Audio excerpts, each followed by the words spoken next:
প্রিয় দর্শক, ঈদ মোবারক। আমাদের সাথে ঈদে আমার সাথে কোলাকুলি করার জন্য আছেন আপনাদের প্রিয় আরেকজন মানুষ। দাদা, ঈদ মোবারক।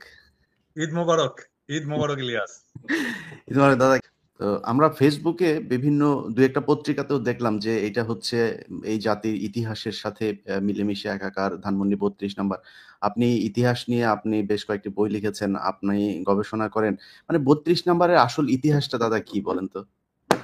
না, আমি ওই ইতিহাসে যেতে চাই না। মানে বিষয়টা হচ্ছে যে বিপ্লব বিজয়ের একটা স্মারক থাকতে হয়।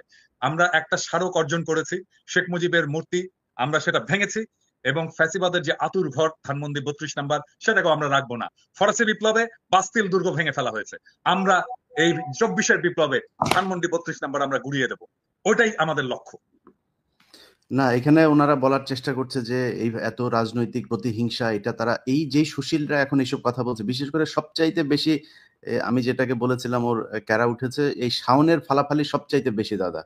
এই যে এ এ- এ ঘন্টায় ঘন্টায় মানে ছাত্রদের বিরুদ্ধে পোস্ট করছে, এই আওয়ামী লীগের পক্ষে নানান ভাবে ঘুরিয়ে পেঁচিয়ে কথাবার্তা বলছে। তো এইসব সুশীলরা তো যখন কিনা লাশের উপরে আপনার এই যে জুতা নিক্ষেপ করেছে, কাদের সালাউদ্দিন কাদের চৌধুরীর কবরে ভাঙচুর করা হয়েছে, তখন তো এরা কোনো কথা বলে না, এখন এরা হঠাৎ করে গজিয়ে উঠছে। আমি আমি এই বিষয় নিয়ে বলবো না ইলিয়াস, এটা নিয়ে আমাদের আসলে অন্য একটা পরিকল্পনা করা দরকার। হুম, সেটা হচ্ছে হুমায়ুন আহমেদের যে শুটিং এর স্পটটা যেটা শাওন দখল করেছে। হুমায়ুন আহমেদ আমাদের জাতির সম্পদ এবং হুমায়ুন আহমেদ যেটা সৃষ্টি করেছে সেটাও জাতির সম্পদ। এই সম্পদটাকে জাতীয় সম্পত্তি হিসাবে এটা গ্রহণ করতে হবে। বাংলাদেশ সরকার এই সম্পদটাকে নিয়ে হুমায়ুন আহমেদ জাদুঘর বানাবে। এটাই আমাদের আজকের লক্ষ্য হওয়া উচিত। শাওন এটা দখল করে রাখছে ব্যক্তিগত স্বার্থে, কিন্তু হুমায়ুন আহমেদ আমাদের এমন একটা সম্পদ যেটাকে ব্যক্তি একটা দখল করে রাখতে পারে না। তার সম্পদ, তার সৃষ্টি, এটা সকলের অধিকার আছে, সকলের হক আছে ওইটাতে। ওইটায় মানুষের হক প্রতিষ্ঠিত করতে হবে ওই সম্পদে।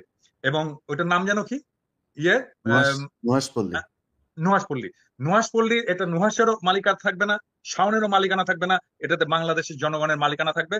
ওইটাকে অধিগ্রহণ করে এইখানে হুমায়ুন আহমেদ জাদুঘর বানানো হবে, হুমায়ুন আহমেদ পল্লী বানানো হবে। এবং এইটাতে আমরা যাব, দেখব এবং এইখানে আমরা হুমায়ুন আহমেদের স্মৃতিচারণ করবো। এটা কোনো ব্যক্তিগত সম্পত্তি হতে পারবে না।